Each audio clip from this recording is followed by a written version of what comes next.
Let me show you the future.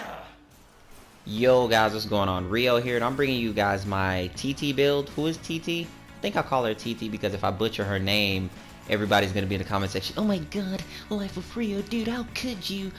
So I'm just gonna call her TT, right? My fairy, the fairy. So the really cool thing about this is, guys, is that I really like this frame. I'm a huge fan of magic, anything magic and stuff like that. I instantly love it. It's really cool. So here's the thing. She's a great frame. She is really average, and that's the thing that I like. DE didn't power creep her.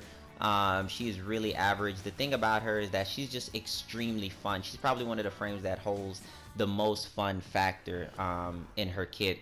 Now, she has damage, and the damage is from within her fourth ability, and she has a nice amount of CC. She have enough CC to stay alive, but if you build for too much CC, then you kind of hurt her fort. You could go for kind of a mixed build, but then you hurt the duration of how long you can stay in your Arcwing mode, aka fairy mode, right?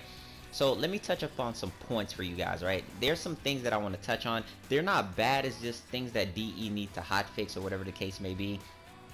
But the thing about her is that her first ability is called Spellbind.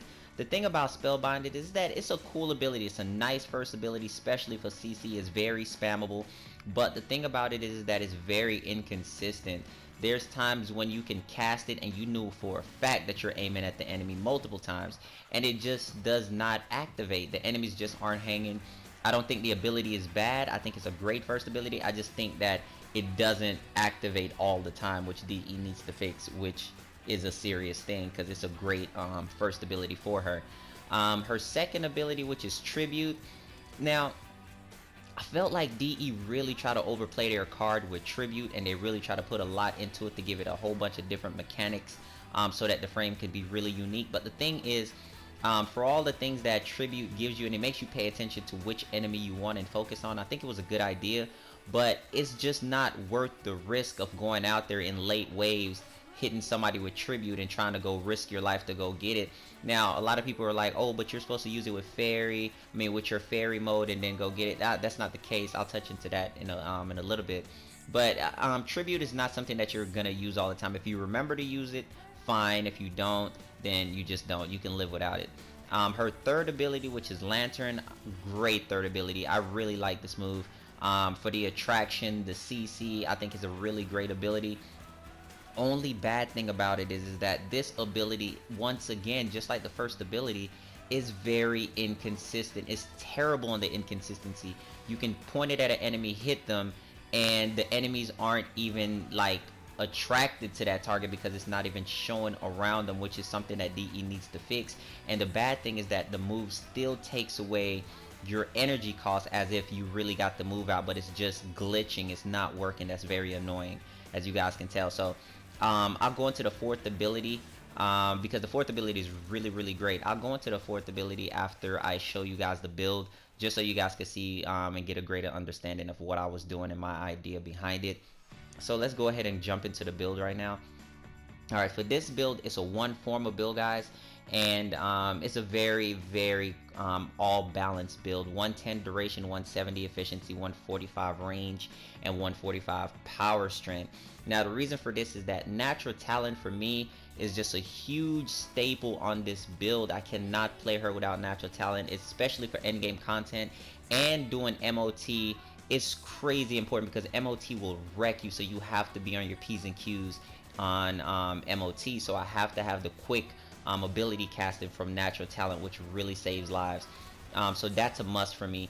The high efficiency I really need, and I have some duration to really calm down the drain of being in her fairy mode, aka the Arcwing mode. So that's really of great importance. Now, the Arcwing mode has some glitches as well, as you guys will see throughout this video as I'm flying. There's some really hard parts to where I'm trying to fly and it's just super glitchy, man, and I can't do nothing about it. So I have to exit fairy mode and jump around. As you guys can see, I can barely move because it doesn't want to fly. Now, it's working off the old Arcwing system, which I don't think is a bad system because I didn't really hate it.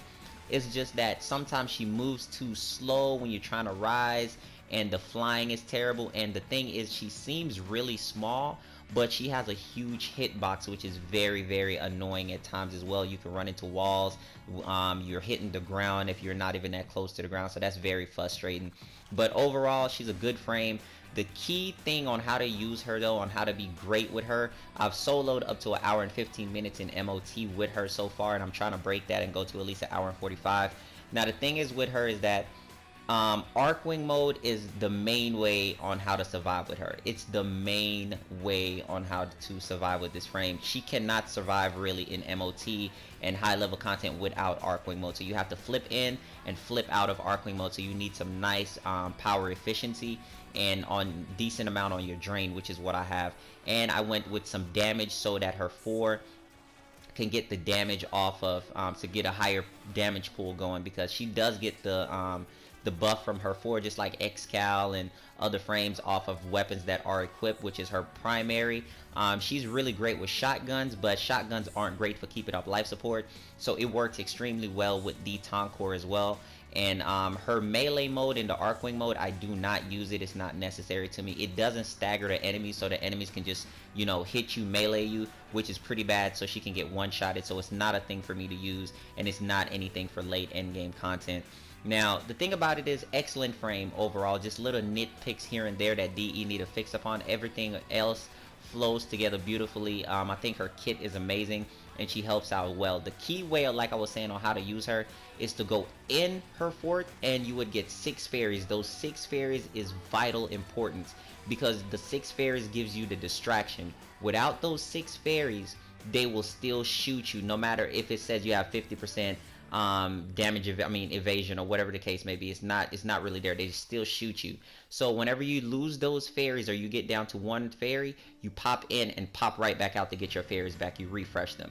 But that's about it, guys. Definitely go ahead and give this video a thumbs up. Thank you guys so much. Hope that you guys enjoy it, and I'll catch you guys on the next Warframe video. She's really cool. I really like her. Hope that you guys enjoy it.